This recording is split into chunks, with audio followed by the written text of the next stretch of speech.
Recent టైమ్స్లో ఎక్కడ చూసినా ఇన్సూరెన్స్ గురించే ఎక్కువగా వినిపిస్తుంది.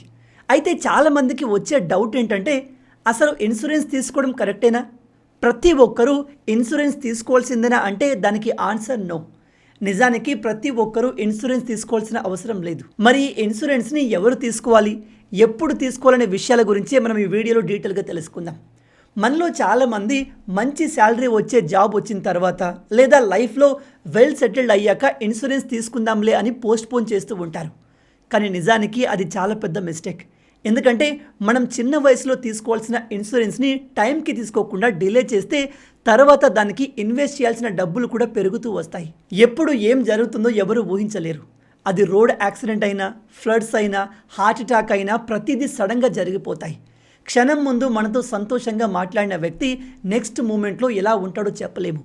అందుకే మన తర్వాత కూడా మన ఫ్యామిలీ సేఫ్ అండ్ సెక్యూర్గా ఉండాలంటే టర్మ్ ఇన్సూరెన్స్ తప్పనిసరి. మనమంతా ఫ్యూచర్ గురించి, పిల్లల స్కూల్ గురించి, వెకేషన్ గురించి, సేవింగ్స్ గురించి మాట్లాడుతుంటాము. కానీ ఫ్యామిలీ సెక్యూరిటీ గురించి ఎక్కువగా మాట్లాడము. ఒకవేళ పొరపాటున కుటుంబానికి ఆధారమైన ఇంటి పెద్ద మరణిస్తే ఆ కుటుంబ పరిస్థితి, భవిష్యత్తు ఎలా మారిపోతాయో ఒకసారి ఊహించండి. పిల్లల చదువులు, ఆర్థిక సమస్యలు, తీర్చాల్సిన అప్పులు, ఇలా ఎన్నో ఫైనాన్షియల్ సమస్యలు ఆ కుటుంబాన్ని నిలిపేస్తాయి. అవన్నీ ఎవరు కడతారు? చాలామంది బ్రాండెడ్ క్లోత్స్ అని, weekend parties, foreign trips, gadgets వంటి వాటిపైన బాగా స్పెండ్ చేస్తూ ఉంటారు. కానీ ఫ్యామిలీని సెక్యూర్ చేయడంలో మాత్రం చాలా డిలే చేస్తారు. ఇప్పుడు నాకేమవుతుందిలే, అంతా బాగానే ఉంది కదా అనుకుంటారు. కానీ రేపటి రోజున మీరు లేకపోతే మీ ఫ్యామిలీ పరిస్థితి ఎలా ఉంటుందో ఒకసారి ఊహించుకోండి. మీరు ఎక్స్పెన్సివ్ డిన్నర్ స్కిప్ చేసినా, వెకేషన్ డిలే చేసినా పర్లేదు. కానీ ఫ్యామిలీకి ఎంతో అవసరమైన టర్మ్ ఇన్సూరెన్స్ని డిలే చేయకండి. నేడు టర్మ్ ఇన్సూరెన్స్ తీసుకోవడం చాలా ఈజీ అండ్ అఫోర్డబుల్ కూడా.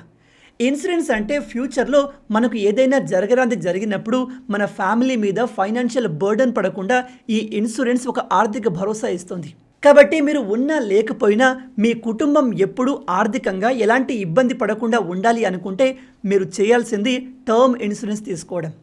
ఈ టర్మ్ ఇన్సూరెన్స్ కోసం డిస్క్రిప్షన్లో ఇచ్చిన లింక్ పైన క్లిక్ చేసి ఆన్లైన్లో ఇన్సూరెన్స్ పార్ట్నర్స్ని కంపేర్ చేసి మీకు సూట్ అయ్యే బెస్ట్ ప్లాన్ని తీసుకోవచ్చు. నెలకు కేవలం 699 రూపాయలతో అప్ టు 2 కోట్ల వరకు లైఫ్ కవర్ని అందించే టర్మ్ ఇన్సూరెన్స్ ప్లాన్ అందుబాటులో ఉన్నాయి. అలాగే ఆన్లైన్లో తీసుకుంటే 15% డిస్కౌంట్ని కూడా పొందవచ్చు. వీళ్ళు 24/7 మీకు క్లెయిమ్ అసిస్టెంట్ ప్రొవైడ్ చేస్తారు. అందుకే వీళ్ళు మీకు ఒక డెడికేటెడ్ రిలేషన్షిప్ మేనేజర్ని కూడా ప్రొవైడ్ చేస్తారు. మీరు మీ ఫ్యామిలీని సెక్యూర్గా ఉంచడానికి టర్మ్ ఇన్సూరెన్స్ని తప్పకుండా తీసుకోండి. దానికి సంబంధించిన లింక్ కింద డిస్క్రిప్షన్లో ఉంది. చివరగా ఇన్సూరెన్స్ పాలసీలో ఎక్స్ట్రా డబ్బులు పే చేస్తే రైడర్లు మనకు ఎక్స్ట్రా కవరేజ్ని ప్రొవైడ్ చేస్తాయి. ఉదాహరణకి ఒక వ్యక్తి క్రిటికల్ ఇల్నెస్ రైడర్ని యాడ్ చేసుకున్నప్పుడు ఒకవేళ తనకి క్యాన్సర్ లాంటి ఒక క్రిటికల్ ఇల్నెస్ వచ్చి చనిపోతే తన ఫ్యామిలీకి నార్మల్గా వచ్చే టర్మ్ ఇన్సూరెన్స్ అమౌంట్తో పాటు ఈ రైడర్ నుంచి వచ్చే అమౌంట్ కూడా దానికి యాడ్ అవుతుంది.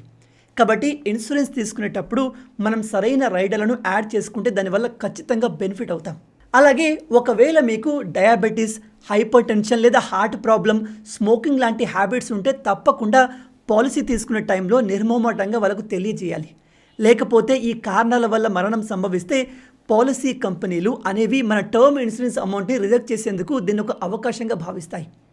చాలా వరకు టర్మ్ ఇన్సూరెన్స్లు రిజెక్ట్ అవ్వడానికి కారణం తీసుకున్న సమయంలో మన హ్యాబిట్స్ గురించి, డిసీజ్ గురించి మనం మెన్షన్ చేయకపోవడమే. జీవితంలో జరిగే ప్రతి విషయంపై మనకు కంట్రోల్ ఉండకపోవచ్చు, కానీ మనం కంట్రోల్ చేసుకోగలిగే కొన్ని విషయాలు మాత్రం ఉంటాయి. దానికి టర్మ్ ఇన్సూరెన్స్ చాలా హెల్ప్ అవుతుంది. కాబట్టి మీరు లేకపోయినా మీ కుటుంబం ఆర్థికంగా ఎలాంటి ఇబ్బందులు లేకుండా ఉండాలి అనుకుంటే టర్మ్ ఇన్సూరెన్స్ చాలా ఇంపార్టెంట్. డిస్క్రిప్షన్లో ఇచ్చిన లింక్ పైన క్లిక్ చేసి మీకు సూట్ అయ్యే బెస్ట్ టర్మ్ ప్లాన్ని ఇప్పుడే తీసుకోండి. మీ కుటుంబాన్ని కాపాడుకోండి.